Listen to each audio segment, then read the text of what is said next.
특히 이제 여름에 달콤한 디저트 즐기시는 분들 정말 많습니다. 아, 많죠. 특히 요즘엔 뭐 약과나 크로플 같은 디저트 열풍도 불고 있다고 하는데 그런데 문제는 20, 30대 젊은 층에서 당뇨 환자가 빠르게 늘고 있는 추세라고 합니다. 세계 보건기구 발표랑 좀 비교를 좀 해보면 네. 30세 이상 한국인의 당뇨 유병률은 무려 세계 평균의 2배 정도 된다고 합니다. 누구예요? 두 배? 점점 더 단맛이 강해지고 있는 것 같아요. 맞아요. 제가 어렸을 때 먹었던 그 맛이 아니거든요. 지금은 맞아요. 한 2배 이상이 달아진 것 맞습니다. 같아요. 맞아요. 네. 근데 요즘은 특히 로우 슈가 음료 많이 나오잖아요. 맞아요. 네. 그런 거 좀 괜찮지 않을까요? 그래도? 사실 당이 든 음료는 당류가 얼마나 들었든 솔직하게 가능하면 마시지 않는 게 조금 더 좋기는 합니다. 아, 물만 마셔야 되겠네요. 그럼. 네, 왜 그러냐면 미국 심장학회에서 진행한 연구 결과를 하나 말씀을 드리면 설탕이 함유된 음료수를 하루 한 잔만 마셔도 거의 마시지 않는 사람에 비해서 심혈관 질환으로 사망할 위험이 31%. 그렇게 높아요? 네, 암으로 사망할 위험이 16% 정도 높아지는 연구 결과도 있었습니다. 야, 이거 생각보다 굉장히 높네요. 그러니까요. 네, 그리고 이제 단 음료가 특히나 치명적인 이유는 이제 혈당을 급속도로 빠르게 올리기 때문인데요. 아무래도 네. 액체니까 체내 흡수율이 좋잖아요. 그러다 보니까 혈당이 빠르게 올라가게 되고 그로 인해서 인슐린 분비도 급격하게 되도록 유도를 합니다. 근데 또 문제는 단기적으로 포도당 수치가 또 빠르게 떨어지면 오히려 단 거를 또 찾게 되는 악순환을 유발을 하게 되고요. 장기적으로는 인슐린을 분비하는 췌장에서 과도하게 하다 보니까 당뇨병을 유발할 수 있습니다. 그러면 디저트 대신에 과일 먹으면 어떨까요? 저는 수박 너무 좋아해요. 네, 과일이 아무래도 이미지가 건강하니까 몸에 좋지 않을까 생각하시는 분들이 많으세요. 하지만 이제 식사 직후에 먹는 과일은 오히려 독이 될 수가 있습니다. 왜요? 왜냐하면 이제 식사 직후에는 높아진 혈당을 낮추기 위해서 인슐린 분비가 많이 되어 있는데 네. 거기에 이제 과일까지 많이 먹게 되면 혈당이 다시 올라가게 되고 이제 췌장에서 인슐린 분비를 또 과도하게 해야 되다 보니까 지치면서 그런 것들이 당뇨병으로 이어질 수 있는 것이죠. 안 되겠다. 여름에 수박인데.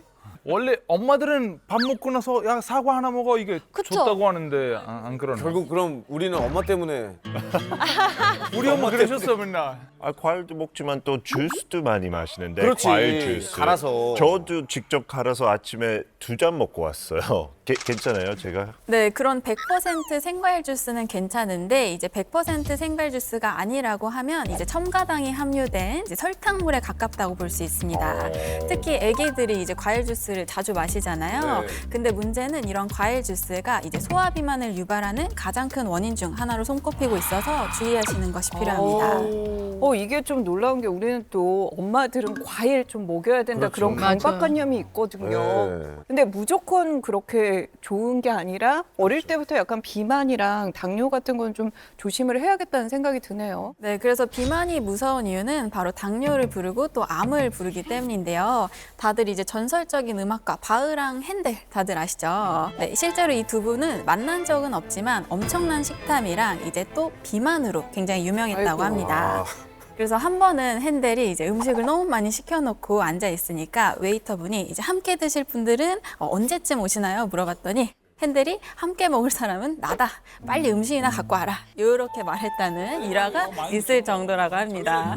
바흐와 핸델 두 분 모두 다 뇌졸중으로 사망을 했는데요. 그 원인이 비만으로 인한 당뇨로 추정된다고 합니다. 근데 우리가 이렇게 흔히들 밥배나 뭐 디저트배 따로 있다고 하잖아요. 맞아요.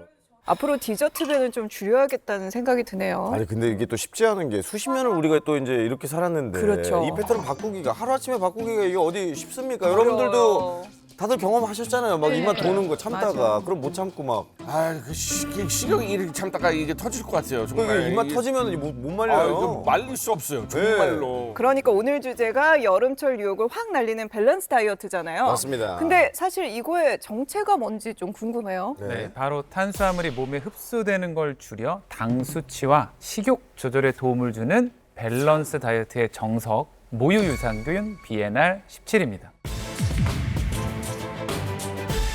모유면 아기들만 먹는 거 아니에요? 정식 명칭은 락토바실러스 가세리 BNR 17인데요.